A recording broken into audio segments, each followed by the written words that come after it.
All right. So Sage just has a solo review for a video game there called Still Wakes the Deep. Sage, let us know about this. Yeah, so this came out back in I want to say summer of 2024. It's been a little bit. It's a game I meant to play at the time and even do a review for then. It just took me forever to get around to it. Right away, just want to preface this by saying like if you like John Carpenter horror, I feel like there's at least a decent chance that you'll be into this game. It has a very John Carpenter sort of the thing esque vibe to it. But this is taking place on an oil rig in the 1970s. And the setting, I think, is maybe the coolest and biggest character in the game. It's a really effective use of an isolated area. Now, I'm trying to think too. Maybe you can help me here. Are there any big significant films that you can think of where it's like a bottle horror film on an oil rig? Ooh, on an oil rig? Because nothing really came to mind to me, and it was kind of a surprise because I thought back, I was like, this is kind of a genius setting for like an isolated creature feature horror story. Hmm. Yeah, nothing's popping in my head at the moment. Yeah. Yeah, so I just feel like I was surprised, like, oh, no one's ever really done this before, and so it felt very fresh for that reason. It's a great setting. You right away you pick up with your character at the beginning. And what's his name here? I have it written down.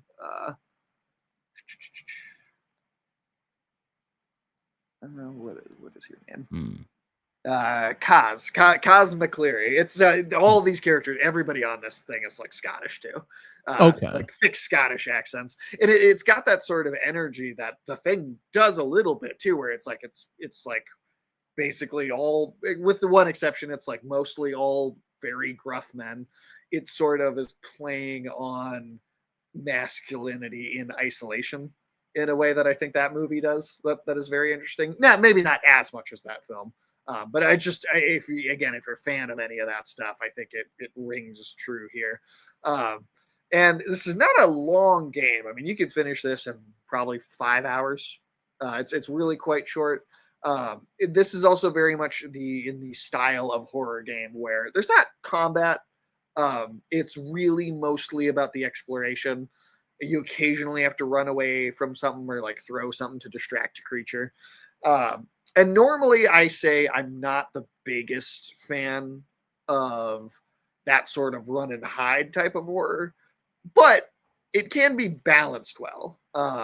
And in this case, I think they don't spend too much time on the constantly having to wait in a corner until the creature moves on so you can leave. There's not nearly as much of that as I think you see sometimes in other games. But what it is so effective at is atmosphere and music. Like I mentioned, the environment here is itself a huge character.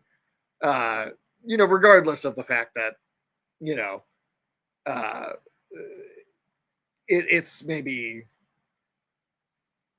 similar to the thing, it stands out, I think, so well as its own sort of environment. And sort of if you have a fear of heights, I think this will hit that. In this a little bit of the gameplay you showed there, you saw a shot of the character having to crawl across this beam and then looking down over the just raging waters, knowing there's nothing but open ocean around you for who knows how long. Um, I don't want to give too much away because, like I said, it's a short narrative. But your character, Cameron McCleary, he's an electrician on this oil rig, and he kind of right away. There's clearly something in his life that went wrong. He took this job to kind of to hide or to kind of escape from the world. So it's very much somebody sort of running from their sins, kind of excluding themselves from the world, and sort of trying to escape from their past on there. And then the creature that is here, like I said, that's what I don't want to say too much because they don't honestly explain a ton about it. It really feels like that sort of Lovecrafty, um, you know, it's dry. It's kind of seeing it induces madness. It's like it's incomprehensible to some degree, and so I don't want to describe it a ton because I feel like that's a big part of the effect of it is just that mystery. But I will say it's if you like that thing body horror sort of, uh, it's almost hard to define like what the body of this creature actually is. I think that's a really great point. Um, and then yeah, like I said, the gameplay, it's simple. It's really mostly about the exploration, but you have a honestly pretty solid cast of characters to interact with here, so the dynamic there is great. um I don't know if I would say I found it like super scary. That's going to be a subjective thing. I was really in it. I thought the characters were interesting. I thought the creature effects were good. I thought the environment was super atmospheric. I wouldn't say it was outright like a scary experience though. But again, that's going to be totally subjective. Um, but yeah, I mean it's a small indie game too, so it's there's only so much to it, which is why I'm dancing around a little bit. Stuff I don't want to spoil it. There was a DLC as well, which I did play. It's much shorter. It's decent. It's like sort of a you come to this space as like a deep sea diver that's exploring like the wreckage of this oil rig like 10 years later in like the 80s. And that's interesting. Um, I don't know if I'd pay full price for the DLC, but I think this game, is like a $30. You get a solid 5-6 hour sort of John Carpenter esque horror experience. I think that's honestly super worth it. And where'd you play this? I played this on the PlayStation 5. Okay. And is it available on all consoles? I believe it's PC? available on everything. It was originally released on Xbox Game Pass. I don't know if it's still on Game Pass, but if it is, it's free to play on there. Otherwise, I'm positive this came out on PC. Yeah, PC, PlayStation, Xbox. Seems like no Switch. Not on No Switch. Switch. Okay. That was the only one I wasn't sure about. But yeah, every other platform you can check this out. It's a really great little indie horror game. It's not super long. I mean, you could, if you're playing it fast, you might be able to play this in like one evening, honestly. Mm. But yeah, it's yeah, really captures a lot of what I like about this kind of 70s, 80s horror films. Really, it hits that nostalgia bit, but it also does something new with its environment in particular that I've never seen. So I'm looking at some gameplay video. Seems like the gameplay is about. Seems like you can beat it in 3 hours. 3 hours, okay. Yeah, at least that's how fast the person went. They did it. How long did it take you to beat it? I was like 4.5, and then with the DLC, it brought me up to like 6.5. But that was like an additional little campaign. So Yeah, so 4.5 hours to beat the main story there. yeah, Uh, it goes quick. You really could do it in like one sitting, um, and it's pretty effective.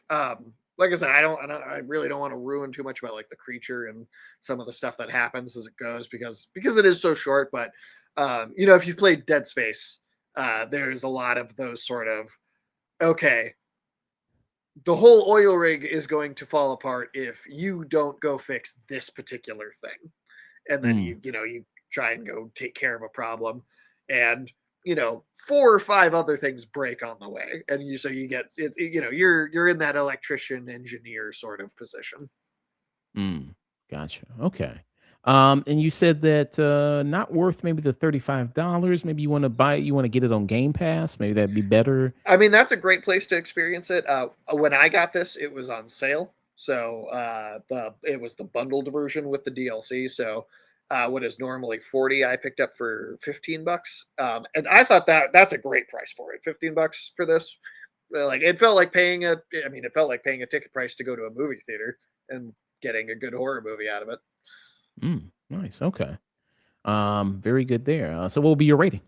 I'd go with a solid tune in. I'm not going to go really higher than that because, like I said, it is short and gameplay wise, there's not that much to it. I mean, you could even maybe describe it as like walking, as a bit of a walking simulator, which sometimes people use as sort of like an insult or a complaint. I think it's just a genre, and if it does what that genre plays its strengths to, which is usually narrative and exploration. It does those things well, so it fits that genre well. So Mm, very cool. So a streaming. Uh, a two in. oh, tune in. You said. I'm sorry. Tune in. From Sage for Still Wakes the Deep. There. Okay. Very cool. There. Available on all consoles except for Nintendo Switch. $35 there. This game seems like got generally positive reviews there. A lot of critics praising the game's story, atmosphere, graphics, sound design, and voice performance, while criticizing its gameplay, linear structure, and overall length. Still Wakes the Deep was nominated for 2 nominations at the 28th Annual DICE Awards and 8 nominations at the 21st British Academy Game Awards, winning 3. Yeah. How much is the DLC? I think the DLC is either I think it's I want to say it's maybe $10 or 5 or like 6. So it's like either 5 or 10. I bought it on sale, so to me, for me, it was a bundle. It was all of it was $15. But I don't remember what the DLC was standalone. Let's see. $13. Seems like right thirteen now it's bucks. on Steam is $13. The DLC in particular, I would say that is the part I would be especially like, yeah, grab that on sale for sure. But I mean, like I said, if you just wait for another sale season, you could probably get that bundle for 15 or try it on Game Pass if you have Game Pass. It's totally worth it to try it for free. And funny enough, too, it's a British studio, ironically named the Chinese Room. I don't know how they got that name, but